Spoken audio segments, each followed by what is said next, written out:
कार्तिक मास महात्म्य कथा अध्याय 7। नारद जी ने कहा, हे राजन, कार्तिक मास में व्रत करने वाले के नियमों को मैं संक्षेप में बतलाता हूँ, उसे आप सुनिए। व्रती को सब प्रकार के आमिष, मांस, उड़द, राई, खटाई तथा नशीली वस्तुओं का त्याग कर देना चाहिए। व्रती को दूसरे का अन्न ग्रहण नहीं करना चाहिए, किसी से द्वेष नहीं करना चाहिए और तीर्थ के अतिरिक्त अन्य कोई यात्रा नहीं करनी चाहिए। देवता, वेद, ब्राह्मण, गाय, व्रती, नारी, राजा तथा गुरुजनों की निंदा भी नहीं करनी चाहिए। व्रती को दाल, तिल, पकवान व दान किया हुआ भोजन ग्रहण नहीं करना चाहिए। किसी की चुगली या निंदा भी नहीं करनी चाहिए। किसी भी जीव का मांस नहीं छूना चाहिए। पान, कत्था, चूना, नींबू, मसूर, बासी तथा जूठे अन्न का भी प्रयोग नहीं करना चाहिए। गाय, बकरी तथा भैंस के अतिरिक्त अन्य किसी पशु का दूध नहीं पीना चाहिए। कांस्य के पात्र में रखा हुआ पंचगव्य, बहुत छोटे घड़े का पानी तथा केवल अपने लिए ही पका हुआ अन्न प्रयोग करना चाहिए। कार्तिक माह का व्रत करने वाले मनुष्य को सदैव ब्रह्मचर्या का पालन करना चाहिए। उसे धरती पर सोना चाहिए और दिन के चौथे पहर में केवल एक बार पत्तल में भोजन करना चाहिए। व्रती कार्तिक माह में केवल नरक चतुर्दशी, जिसे छोटी दिवाली भी कहा जाता है, के दिन ही शरीर में तेल लगा सकता है। कार्तिक माह में व्रत करने वाले मनुष्य को सिंघाड़ा, प्याज, मट्ठा, गाजर, मूली, काशीफल, लौकी, तरबूज, इन वस्तुओं का प्रयोग बिल्कुल नहीं करना चाहिए।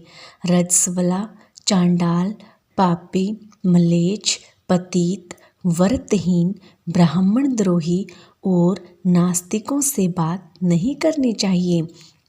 भगवान विष्णु को प्रसन्न करने के लिए अपनी शक्ति के अनुसार चांद्रायण आदि का व्रत करना चाहिए और उपयुक्त नियमों का पालन करना चाहिए।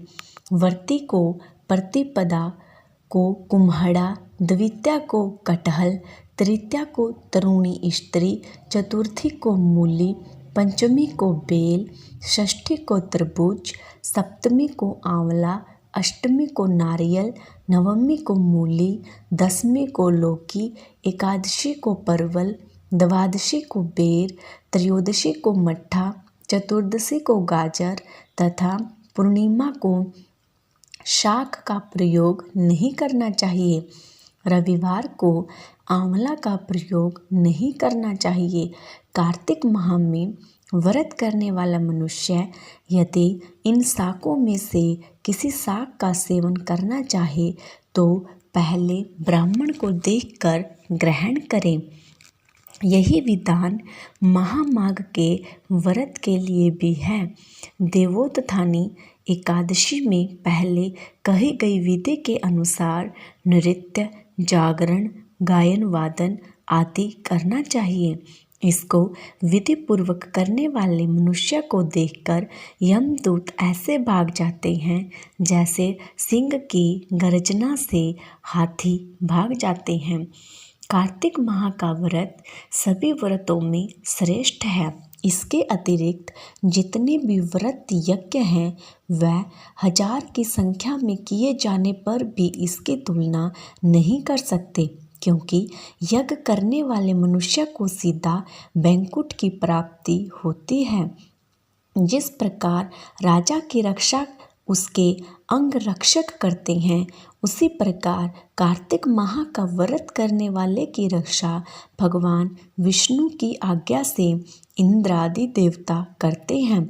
व्रती मनुष्य जहाँ कहीं भी रहता है वहीं पर उसकी पूजा होती है, उसका यश फैलता है। उसके निवास स्थान पर भूत पिशाच आदि कोई भी नहीं रह पाते।